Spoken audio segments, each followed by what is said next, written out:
तेरा वचन मेरे पाँवों के लिए दीपक है और मेरे मार्ग का उजियाला है। तेरा वचन मेरे पाँवों के लिए दीपक है। पहला पाठ प्रज्ञा ग्रंथ अध्याय 7 पद संख्या 22 से अध्याय 8 पद संख्या 1। प्रज्ञा में एक आत्मा विद्यमान है जो विवेकशील, पवित्र, अद्वितीय, बहुविधि, सूक्ष्म, गतिमय, शुद्ध, निष्कलंक, स्वच्छ, दुखातीत, हितकारी, तत्पर, अधमय, उपकारी, जनहितैषी, सुदृढ़, विश्वसनीय, प्रशांत, सर्वशक्तिमान और सर्वनिरीक्षक है और सभी विवेकशील, शुद्ध तथा सूक्ष्म जीवात्माओं में व्याप्त है, क्योंकि प्रज्ञा किसी भी गति से अधिक गतिशील है।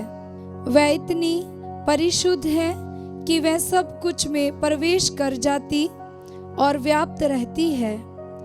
वह ईश्वर की शक्ति का प्रस्रव है, सर्वशक्तिमान की महिमा की परिशुद्ध प्रदीप्ति है, इसलिए कोई अशुद्धता उसमें प्रवेश नहीं कर पाती। वह शाश्वत ज्योति का प्रतिबिंब है, ईश्वर की सक्रियता का परिशुद्ध दर्पण और उसकी भलाई का प्रतिरूप है। वह अकेली होते हुए भी सब कुछ कर सकती है।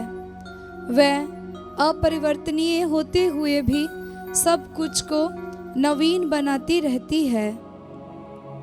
वह पीढ़ी दर पीढ़ी पवित्र जीवात्माओं में प्रवेश कर उन्हें ईश्वर के मित्र और नबी बनाती है, क्योंकि ईश्वर केवल उसी को प्यार करता है जो प्रज्ञा के साथ निवास करता है। प्रज्ञा सूर्य से भी रमणीय है, सभी नक्षत्रों से श्रेष्ठ है और प्रकाश से भी बढ़कर है, क्योंकि प्रकाश रात्रि के सामने दूर हो जाता है, क्योंकि प्रज्ञा पर दुष्टता का वश नहीं चलता। प्रज्ञा की शक्ति पृथ्वी के एक छोर से दूसरे छोर तक सक्रिय है और वह सुचारू रूप से विश्व का संचालन करती है। ये प्रभु की वाणी है। ईश्वर को धन्यवाद। भजन अनुवाक्य। हे प्रभु, तेरा वचन सदा सर्वदा बना रहेगा। हे प्रभु, तेरा वचन सदा सर्वदा बना रहेगा। हे प्रभु, तेरा वचन सदा सर्वदा स्वर्ग की तरह बना रहेगा। अनुवाक्य। हे प्रभु, तेरा वचन सदा सर्वदा बना रहेगा। तेरी सत्य प्रतिज्ञता पीढ़ी दर पीढ़ी बनी रहती है। तेरे द्वारा स्थापित पृथ्वी आज तक सुदृढ़ है। अनुवाक्य। हे प्रभु, तेरा वचन सदा सर्वदा बना रहेगा। ये सब तेरी इच्छा के अनुसार बना रहता है, क्योंकि सब चीजें तेरी आज्ञा मानती हैं। अनुवाक्य। हे प्रभु, तेरा वचन सदा सर्वदा बना रहेगा। तेरी वाणी की व्याख्या ज्योति प्रदान करती है, वह अशिक्षितों की भी समझ में आती है। अनुवाक्य। हे प्रभु, तेरा वचन सदा सर्वदा बना रहेगा। अपने सेवक पर दया दृष्टि कर और मुझे अपनी साहिंता सिखा। अनुवाक्य। हे प्रभु, तेरा वचन सदा सर्वदा बना रहेगा। मैं तेरी स्तुति करने के लिए जीवित रहूं, तेरी आज्ञाएं मेरा पथ प्रदर्शन करती रहे। अनुवाक्य। हे प्रभु, तेरा वचन सदा सर्वदा बना रहेगा। जय घोष हालेलुया। अनुवाक्य। हालेलुया। प्रभु कहते हैं, मैं दाखलता हूँ और तुम डालियाँ हो। जो मुझ में रहता है और मैं जिस में रहता हूँ वही बहुत फलता है। अनुवाक्य। हालेलुया। पवित्र सुसमाचार संत लूकस के अनुसार अध्याय 17 पद संख्या 20 से 25। जब फरीसियों ने उनसे पूछा कि ईश्वर का राज्य कब आएगा, तो यीशु ने उन्हें उत्तर दिया, ईश्वर का राज्य प्रकट रूप से नहीं आता।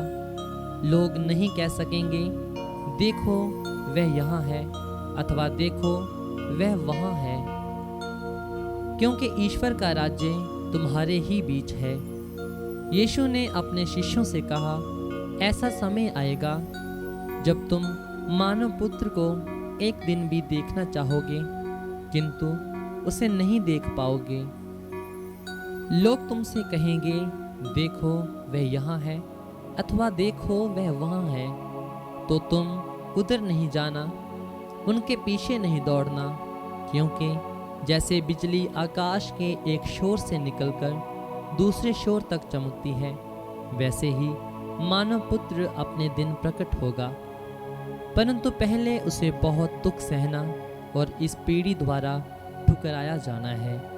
यह प्रभु का पवित्र सुसमाचार है। ख्रीस्त की जय।